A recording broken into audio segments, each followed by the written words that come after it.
Assalamualaikum warahmatullahi wabarakatuh. Innal hamdalillah nahmaduhu wa nasta'inuhu wa nastaghfiruh wa na'udzu billahi min shururi anfusina wa sayyiati a'malina. May yahdihillahu fala mudilla lahu wa may yudlilhu falan tajida lahu waliyyan mursyida. Asyhadu an la ilaha illallah wahdahu la syarika lah wa asyhadu anna Muhammadan abduhu wa rasuluh salawatullahi wa salamuhu alaihi wa ala alihi wa sahbihi wa sallama tasliman katsira. Ya ayyuhalladzina amanu taqullaha haqqa tuqatih wa la tamutunna illa wa antum muslimun.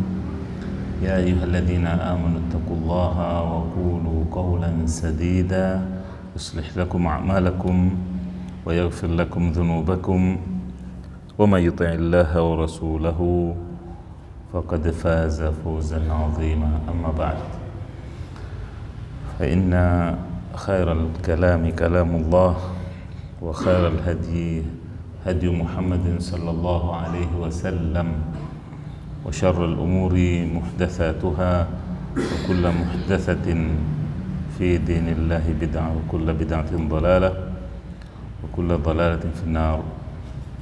Ma'asyiral aba wal ummahat wal akhawat,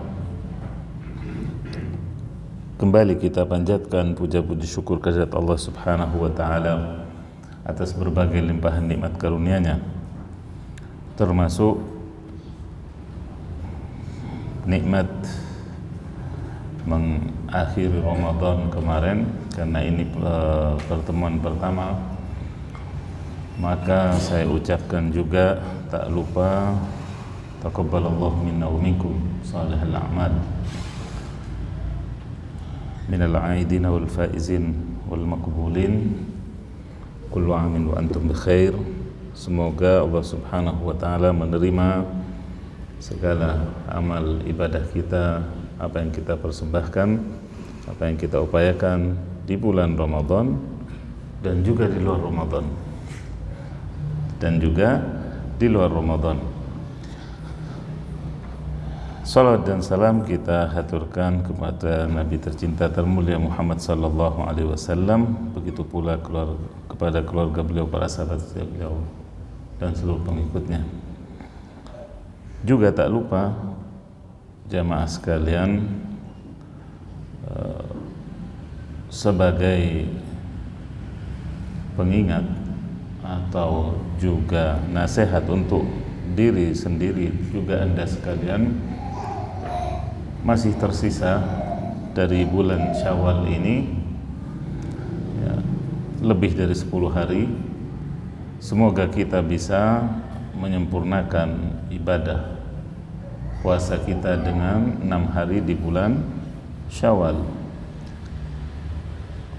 Semoga dengan demikian kita meraih apa yang diisyaratkan oleh Nabi SAW, man shoma ramadhana thumma atba'ahu sittan min syawal faka'annama shoma ad-dahra kullah.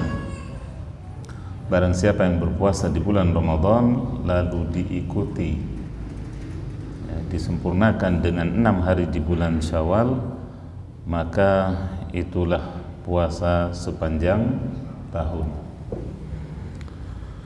Jamaah yang dirahmati oleh Allah, kembali kepada kajian kita yang sempat terhenti sebelum Ramadan, di mana kita telah selesaikan pada waktu itu Asma Allah Al-Kafi. Kemudian kita beralih kepada Asma Allah berikutnya, Al-Hayy.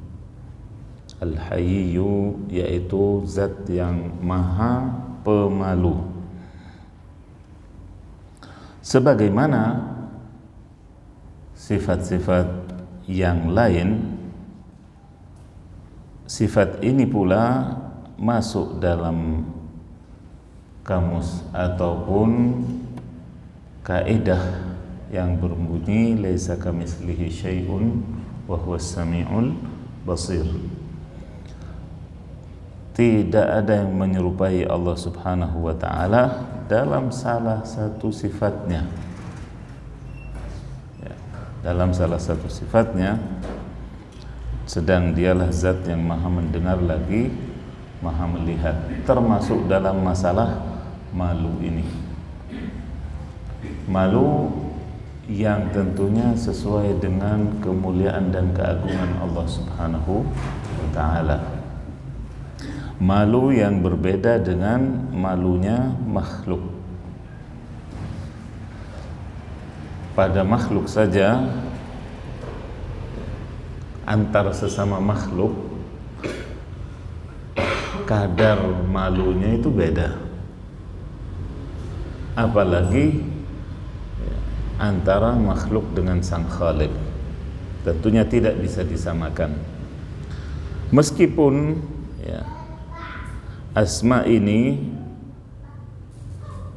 Al-Hayy tidak disebutkan dalam Al-Quran, namun secara ya, langsung atau secara eksplisit dalam Al-Quran tidak ditemukan. Akan tetapi fi'ilnya itu beberapa kali disebut dalam Al-Quran. Innallaha la yastahi ayyadriba mathalan ma ba'udatan fama fawqaha. Misalnya ayat ini menjelaskan bahwasanya Allah Subhanahu wa ta'ala tidaklah malu untuk memberikan perumpamaan ya, seperti nyamuk. Al-ayah. Dalam sunnah disebutkan secara terang-terangan atau eksplisit sebagaimana sabda Nabi alaihi salatu wassalam ketika beliau diberitahu bahwasanya ada orang yang mandi tanpa menutup diri, yang mandi tanpa menutup diri, yaitu tadi karena diantara makhluk itu sendiri rasa malunya berbeda-beda. Lalu Nabi SAW naik mimbar, kemudian membuka khutbahnya ataupun nasihatnya dengan puji-pujian kepada Allah. Lalu beliau menyatakan, Innallaha azza wa jalla hayyun sittirun yuhibbul haya'a was-sitr fa idza ightasala ahadukum falyastatir. Di sini Nabi menegaskan bahwasanya sesungguhnya Allah azza wa jalla maha pemalu dan maha menutupi. Jadi malunya Allah Subhanahu wa ta'ala itu sampai yata'adda, bukan hanya pada dirinya, tapi kepada makhluknya yang tidak punya malu pun Allah tutupi. Subhanallah, ya kan? Karena di antara manusia ada yang tidak punya malu, melanggar aturan Allah, melanggar juga kearifan lokal sekalipun, dan dia tidak malu. Namun Allah yang Hayy menutupi hamba-hamba yang begini. Terbukti ya, banyak dari mereka kemudian mendapat hidayah, kemudian sadar dan bertaubat, sadar dan bertobat atas kesalahan masa lalunya. Dan ini bagian sekali lagi dari sifat Allah Al-Hayy yang maha pemalu, yang maha malu dan menutupi, sitir.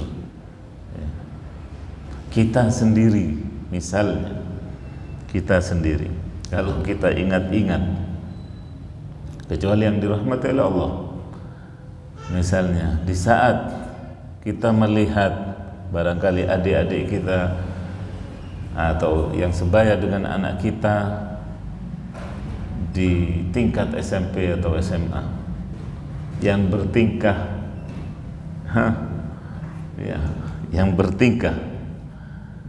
yang mengalami inhiraf atau penyimpangan pada perilakunya.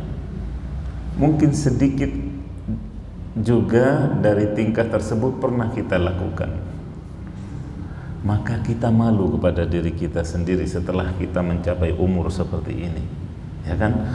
Setelah kita di atas 30, di atas 40, di atas 50, kita seolah-olah kemudian saking malunya pura-pura tidak melihat.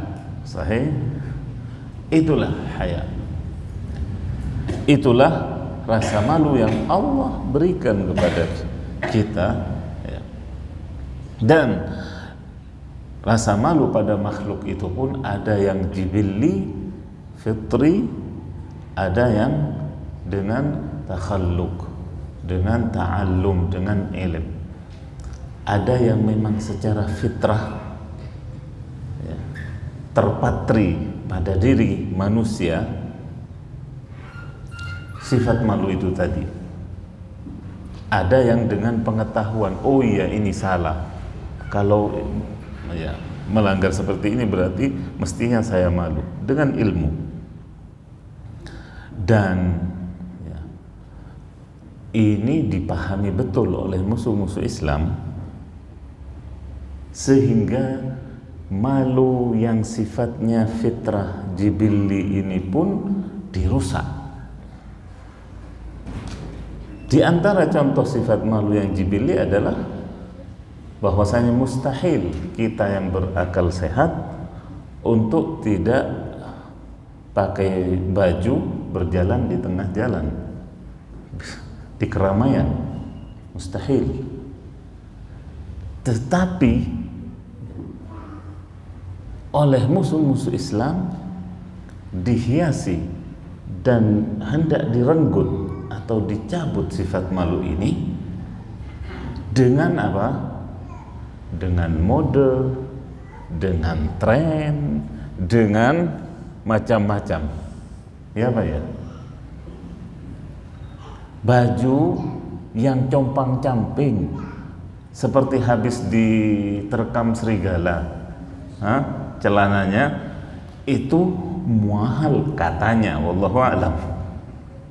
Tapi dibeli, siapa yang beli? Muslim. Kemana akalnya? Itulah, ya kan? Mencari perhatian yang bukan pada tempatnya, yang tidak pas, ya. Mencari perhatian, jadilah anak yang pintar, ya kan? Jadilah anak yang jenius. Dengan begitu, kalau memang cari perhatian, bukan dengan knalpot dirubah, ya, sehingga mengganggu kaum muslimin dan seterusnya. Maka haya yang seperti ini itu dirusak oleh musuh-musuh Islam, ya kan? Melalui medianya, melalui filmnya, melalui macam-macam, ya.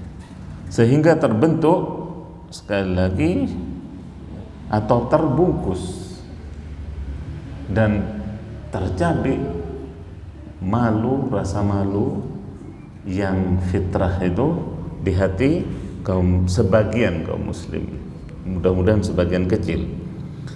Nah, yuhibbul haya'a was-sitr.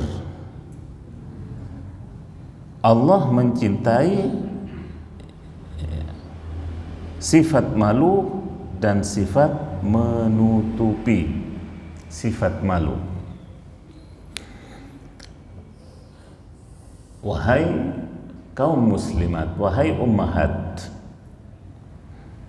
dan istri-istri kita, anak-anak perempuan kita, Aisyah radhiyallahu anha memberikan contoh tentang haya yang luar biasa, tentang malu yang luar biasa. Beliau menceritakan bahwasanya ketika di biliknya atau di kamarnya itu terdapat kuburan suaminya dan ayahandanya. Siapa? Abu Bakar. Rasulullah dan Abu Bakar ya, berdampingan dikubur di kamar Aisyah radhiyallahu anha. Maka kata Aisyah, saya biasa memakai berganti baju, memakai pakaian rumah, pakai daster mungkin kalau dengan konteks kita. Baik, tapi begitu Umar meminta jatah setelah kejadian yang sudah dikenal dalam sejarah, Umar mengutus putranya Abdullah untuk meminta izin kepada Aisyah agar dikuburkan di sebelah dua sahabatnya. Dan Aisyah ya, dengan berat hati sebenarnya menghadiahkan ya, jatah atau tempat yang dia punya, yang sebenarnya dia impikan untuk dirinya, kepada Umar bin Khattab.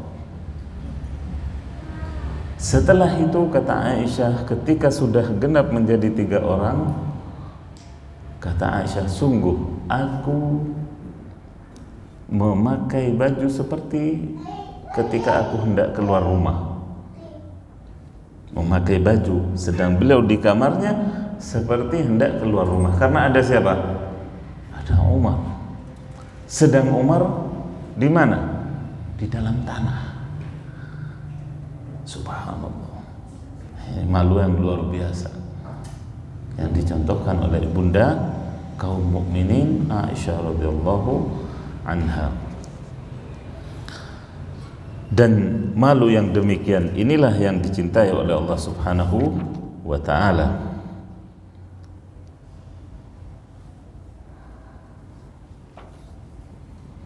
Salah satu sahabat juga ketika mensifati Rasulullah sallallahu alaihi wasallam, mensifati sifat malunya atau menceritakan sifat malu Rasulullah sallallahu alaihi wasallam, menyatakan bahwasanya Rasulullah sallallahu alaihi wasallam asyaddu hayaan, lebih dahsyat malunya daripada gadis yang sedang dipingit. Subhanallah, daripada gadis yang sedang dipingit, yaitu yang gadis yang tidak boleh keluar rumah. Was-sitr, dan menutupi. Makanya Nabi alaihi salatu wassalam dalam sabdanya yang lain menyatakan, man satara musliman fid dunya satarahullahu fid dunya wal akhirah. Barang siapa yang menutupi aib saudaranya di dunia, Allah akan menutupi aibnya di dunia dan di akhirat. Karena Allah itu sitir, karena Allah itu maha menutupi kesalahan hambanya. Bahkan dalam hadis juga tentang hisab yaumul qiyamah, bagaimana Allah bagaimana Rasulullah SAW gambarkan bahwasanya sampai-sampai Allah berduaan dengan hamba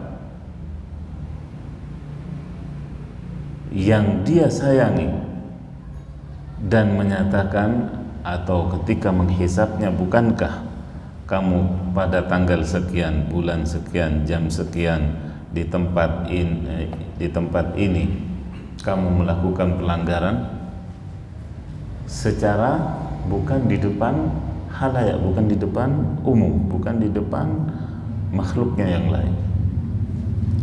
Karena as-sittir ini, karena sifat Allah as-sitr.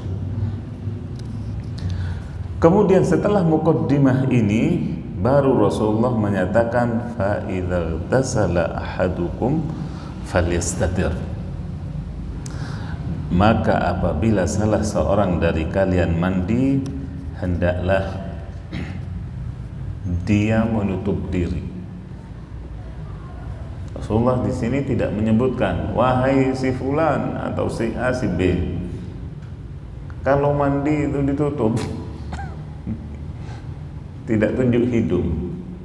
Dan ini bagian dari petunjuk Nabi SAW dalam membenahi kesalahan personal. Ketika disampaikan ke publik, beliau tidak menyebut pelakunya. Beliau tidak menyebut pelakunya, tapi cukup dengan isyarat yang umum, apabila salah seorang dari kalian, hampir mirip dengan 3 orang yang datang kepada Nabi misalnya, sedang mereka bersemangat dalam berpuasa, dalam seperti hadis yang sudah dikenal. Nah, kembali ke buku mini ini, Al-Hayy berarti zat yang maha pemalu, malu yang sesuai dengan keagungan Allah, dalam kemurahan dan kebaikan, kedermawanan dan kemuliaan. Maksudnya,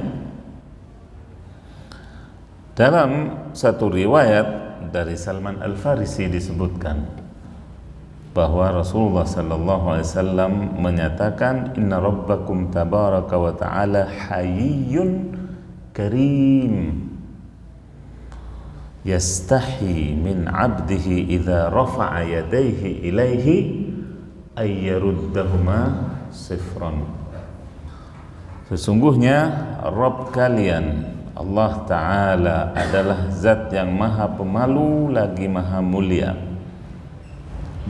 Dia merasa malu terhadap hambanya yang mengangkat kedua tangannya ketika berdoa, lalu mengembalikannya dalam keadaan kosong atau dengan tangan hampa, yaitu tidak dikabulkan doanya. Allah merasa malu. Malunya karena dorongan kedermawanannya dan kebaikannya, ya. Bergandengan dengan al-karam.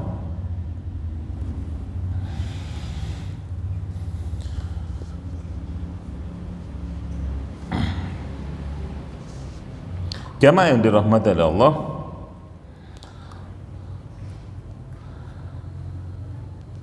makna daripada al-hayy sebenarnya secara bahasa juga mengandung 2 makna. Yang pertama adalah al-hishmah, yaitu kesopanan. Adalah kesopanan yang tinggi. Itu maknanya secara bahasa. Kemudian yang kedua, yaitu merupakan lawan katanya al-waqahah, tebal muka atau tidak tahu malu, ya, itu maknanya secara bahasa al-hayy. Nah, sedang bagi Allah berarti meninggalkan semua keburukan dan melakukan semua kebaikan. Itu maknanya secara singkat. Nah,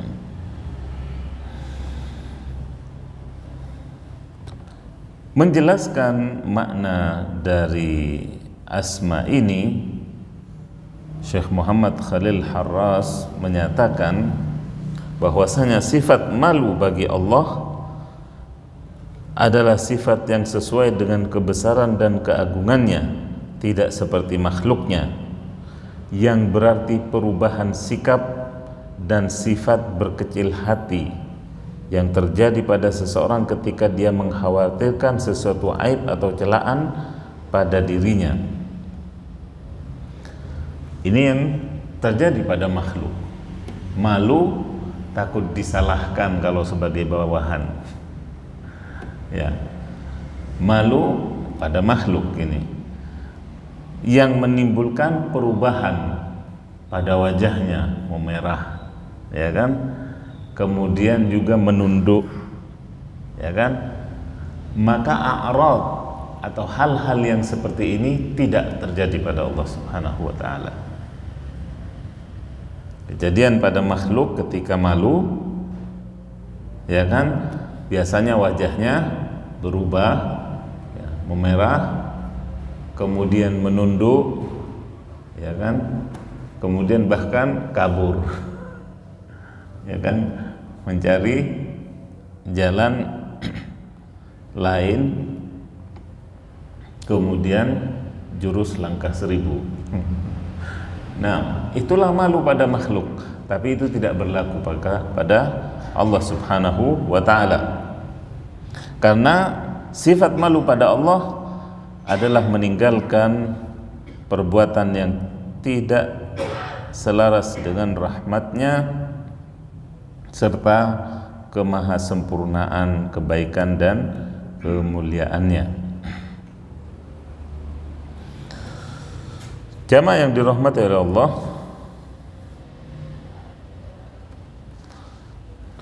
dalam suatu riwayat juga, jadi banyaknya memang untuk menunjukkan malu Allah tidak sama dengan malu makhluknya.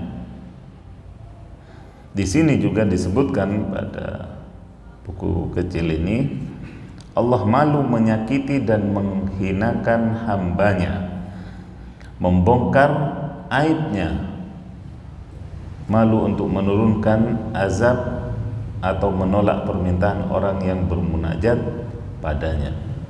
Nah, itulah malu yang penuh kesempurnaan bagi Allah Subhanahu wa ta'ala, di mana Allah bukan tidak tahu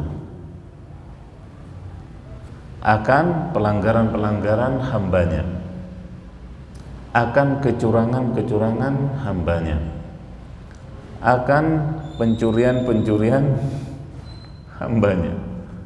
Maha tahu, akan tetapi itulah Allah Subhanahu wa ta'ala yang hayyun sittir, yang hayyun karim, maha malu tapi juga maha dermawan, maha malu tapi juga maha menutupi, sehingga begitu malunya, sekali lagi Allah menutupi perbuatan hambanya yang sebenarnya mendatangkan malu, sedangkan hamba tadi memang kehilangan sifat malu sudah sebagian. Suatu ketika Rasulullah SAW sedang duduk di masjid bersama para sahabat. Lalu ada 3 orang laki-laki yang datang terlambat. Yang 2 orang datang maju merapat untuk duduk di majelis bersama sahabat yang lain. Ya. Salah seorang dari 2 orang yang merapat itu maju sampai ke depan untuk menempati tempat yang kosong, sedangkan yang kedua duduk di belakangnya, sementara yang ketiga pergi meninggalkan majelis. Lalu Rasulullah sallallahu alaihi wasallam begitu selesai menyampaikan nasihat kepada para sahabat bersabda, "Maukah kalian aku sampaikan tentang keadaan 3 orang ini?" Itu 3 orang yang tadi telat. Yang pertama, kata beliau, berlindung kepada Allah dengan bergabung. Awa ilallah fa'awahullah. Orang tadi berlindung kepada Allah dengan bergabung ke majelis Rasulullah, maka Allah pun menerimanya, yaitu merahmatinya. Sedang yang kedua, istahya minallah fastahya Allahu min. Yang kedua, merasa malu kepada Allah, Allah pun malu kepadanya. Karena tidak langsung maju ke depan, cukup di tempat yang terdekat. Sedangkan yang ketiga, a'rada 'anillah fa'aradallahu an. Yang ketiga sangat disayangkan, berpaling meninggalkan majelis Rasulullah, maka Allah pun berpaling darinya. Sallallahu alaihi. Ya. Yang ketiga, berpaling dari majelis Rasulullah, ya, berarti berpaling dari Allah Subhanahu wa taala, maka Allah pun berpaling darinya.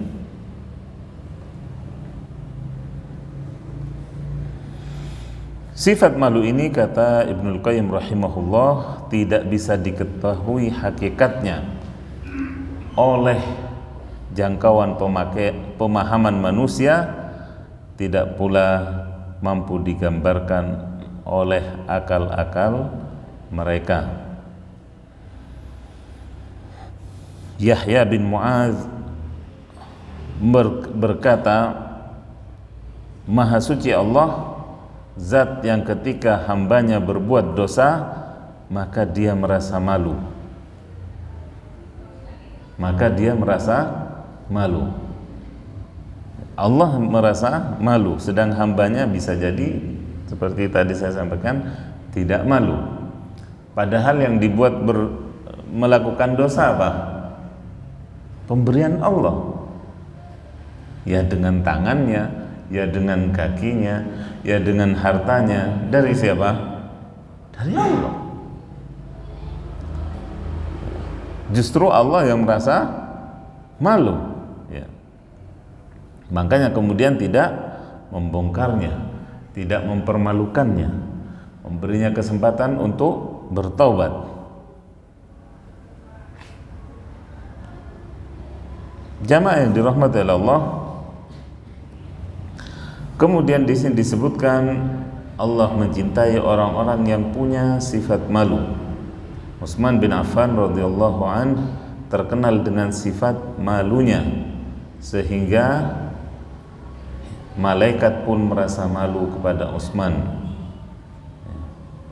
Sebutkan dalam riwayat bahwasanya suatu ketika Rasulullah sallallahu alaihi wasallam duduk santai seperti antum dengan menjulurkan kakinya,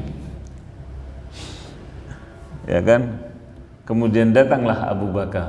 Rasulullah tidak merubah posisi duduknya. Datang Umar, Rasulullah tidak merubah posisi duduknya. Ketika datang Utsman, dikatakan sempat tersingkap sebagian, ya, jasad dari Rasulullah SAW, bukan auratnya. Lalu Rasulullah memperbaiki duduknya. Duduk, dibetulkan sarungnya atau ya, bawahannya. Kemudian beliau sambil mengucapkan, ala astahi mimman yastahi minhul malaikah. Tidakkah aku merasa malu dari orang yang malaikat saja merasa malu darinya. Subhanallah, ya. Baik. Malu Allah kepada hambanya adalah jenis malu yang khusus, tentunya tidak mudah dipahami dan dicerna oleh akal manusia, sebab merupakan malunya zat yang maha pemurah, maha baik dan maha dermawan dan maha agung. Karena itu dia benci bila hambanya melakukan maksiat lalu menyebarkannya atau menceritakannya, apalagi membanggakannya. Seharusnya pelaku maksiat ini bertaubat kepada Al-Khaliq dan menutupi dosa tersebut. Ya, sebagian hamba seperti itu, tidak punya malu kepada Allah apalagi kepada makhluknya. Tidak ada yang tahu tadinya, bahkan diceritakan sama anaknya. Astagfirullah. Dulu bapak, masya Allah, jagoan. Misalnya, la ilaha illallah, Allah telah menutupinya. Hal itu dari anaknya dia ceritakan. Ini justru mendatangkan dampak tentunya yang luar biasa kepada anak. Wibawa orang tua tadi rontok di mata anaknya. Kemudian juga, bapak begitu, saya juga. Ya tidak apa-apa berarti begitu. Ya. Membanggakan maksiat tadi juga bisa jadi kepada temannya. Kamu baru 1 botol sudah teler, saya 10 baru. Misalnya, kalau konteksnya dulu ya. Baik. Maka yang demikian tidak sepatutnya tentunya disebarkan, diceritakan, apalagi dibanggakan, karena itu adalah pelanggaran kepada Allah Subhanahu wa taala. Justru bersyukurlah tidak di waktu itu Allah mencabut nyawa kita atau nyawa dia. Tidak ketika melakukan pelanggaran itu, tapi Allah kasih ulur waktu. Allah berikan ya nafas untuk memperbaiki diri, untuk bertaubat kepadanya. Jamaah yang saya hormati dan dirahmati oleh Allah, manfaat beriman kepada asma-Nya Al-Hayy.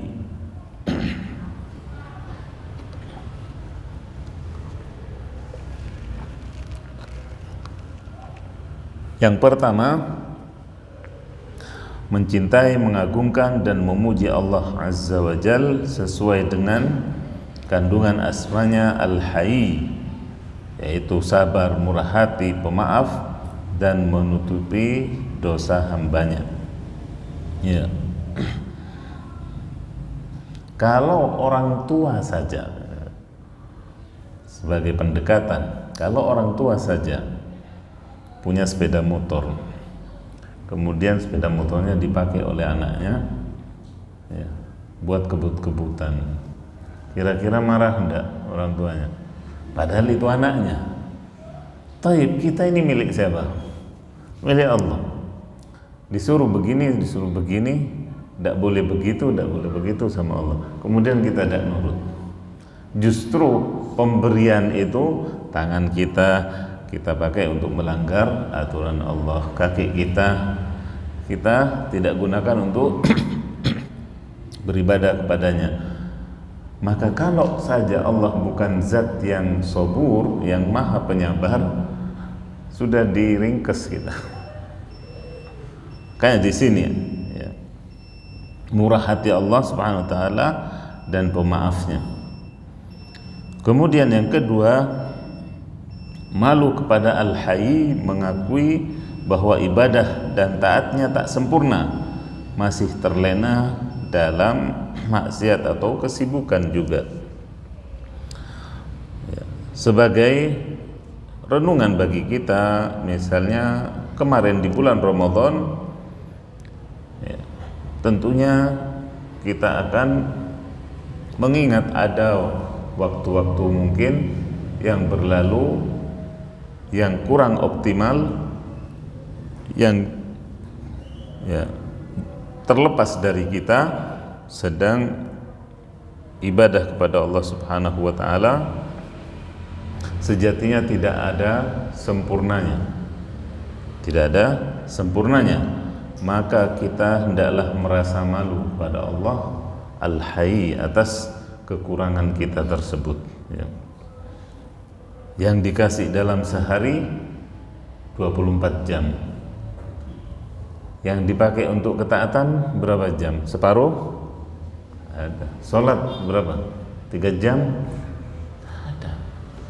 Ya subhanallah, katakan full 1 jam dari 24 jam itu untuk sholat 5 waktu plus rawatibnya plus nawafilnya 1 jam. 23 jam terserah kita, subhanallah. Maka kita merasa malu pada Allah kalau yang 1 jam saja kita tidak optimal. Begitu malu yang seharusnya timbul pada diri kita. Yang ketiga, malu pada sesama makhluk bila terlihat melakukan maksiat atau melanggar norma positif atau norma baik di masyarakat. Nah, jangan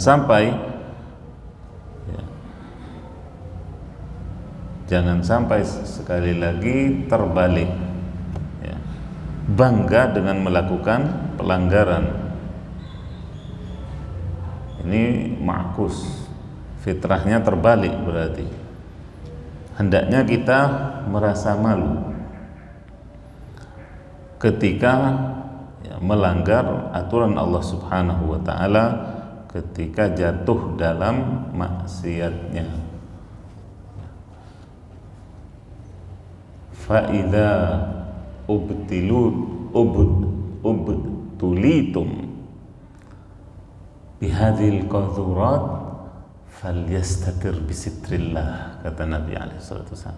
Apabila kalian tertimpa bala, terjatuh dalam maksiat, ya, yang kotor-kotor, kata Nabi, qadhurat, Rasulullah sebutkan sebagai qadhurat dosa itu, maka hendaklah berlindung dengan tabir Allah, dengan tabir Allah Subhanahu wa ta'ala, dan jangan disingkap kejadian itu, jangan diceritakan, apalagi ya, dibanggakan seperti tadi. Nah, itulah sikap yang seharusnya diambil oleh seorang mukmin ketika teruji atau terfitnah dengan maksiat. Hendaklah sekali lagi berlindung dengan tabir Allah Subhanahu wa ta'ala. Demikian barangkali apa yang bisa saya sampaikan, karena waktu juga yang membatasi kita. Semoga yang sedikit ini bermanfaat. Saya akhiri, subhanakallahumma wa bihamdik, asyhadu an la ilaha illa anta, astaghfiruka wa atubu ilaik. Terima kasih atas perhatiannya. Wassalamualaikum warahmatullahi wabarakatuh.